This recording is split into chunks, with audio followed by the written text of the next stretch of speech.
guys, what I'm going to show you now, so we've got our door, we're in, we've got our building, so now let's choose, hypothetically, a window. So let's say the window is here. Schematics of an architectural drawing. There's our window. No. Now, I swear, not to that.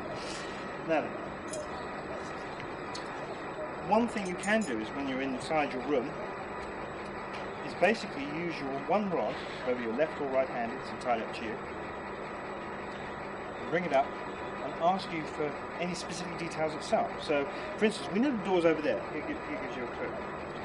Okay guys, can you show me where the door is, please?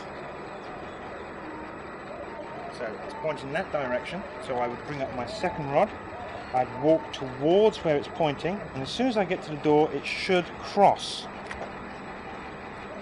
Now also the way in which the rods would denote a door, of course, is by crossing.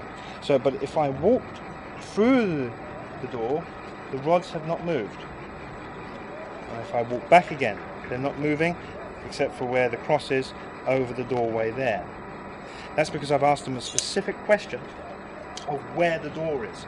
I haven't asked them to go through the door. To show you going through the door, they will cross, and they will come back on themselves and open.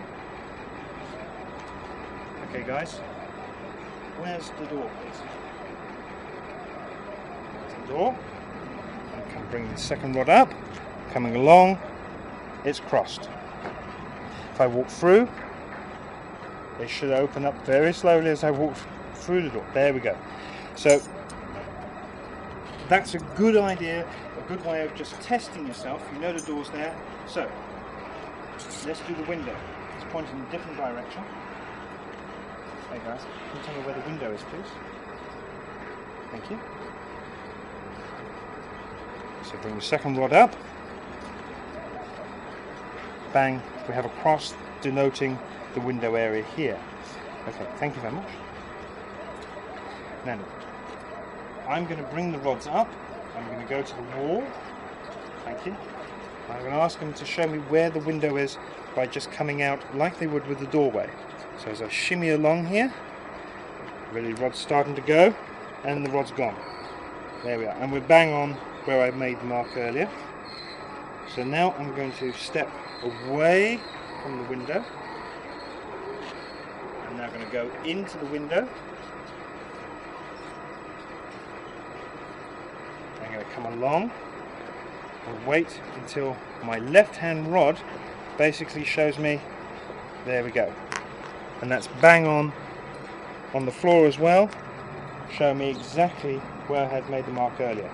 If I come along a little bit, you can see the rod is starting to move back out again, and we've got our wall. If I continue, both rods are going because I'm now in the corner. So I'll step back out. So we've established the window, the door, 4 walls. Okay guys, so next to the basic house, we have the door, we have the window, the 4 walls. Now, I'm going to move the door slightly by redrawing the main wall on the front. I'm trying to pick a central part, which I would say is back here. So let's remake the door. There. Scrub that out. The door is now here. But what I want to also put in now is a ley line. Now I'll start about here. And I'm going to take a line through the centre of the house, going through the wall and out.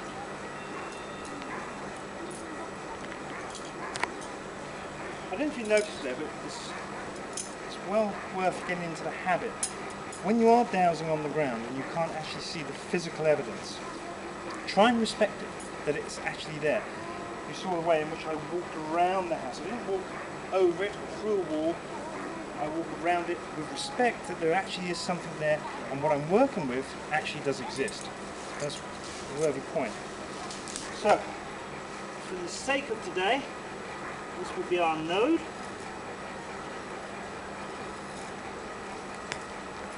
And let's say we've got a nice ley line that comes in from the west into our node and then continues south along the house, through the main door and through the solid wall. Now I will walk over my wall here to another node here, and the ley line will then shoot out towards the east. Okay. Right.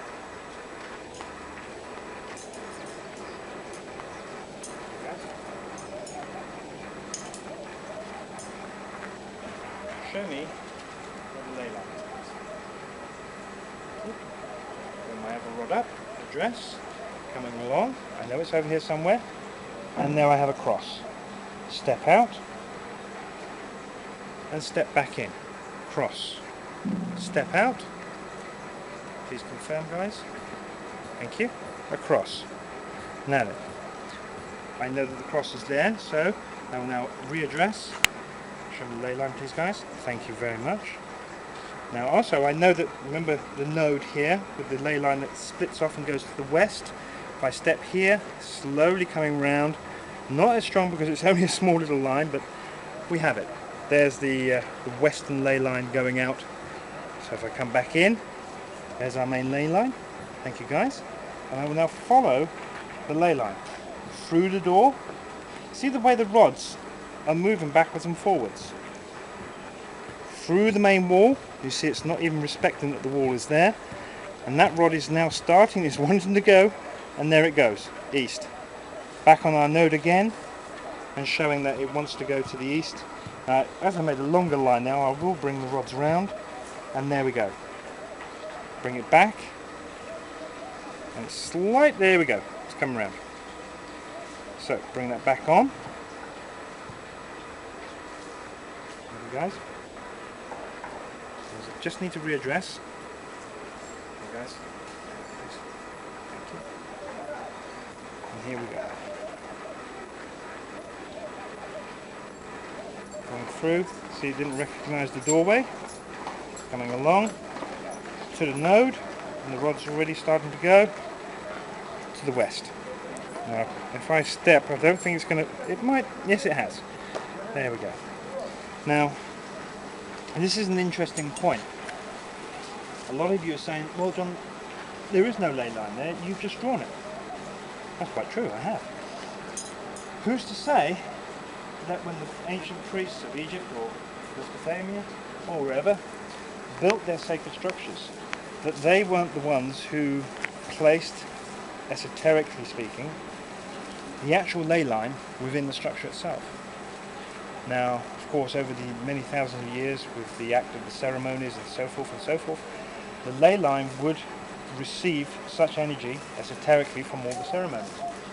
Now, if I step into my house, come to the door, what I will do now is try and find out where the ley line is with the rods.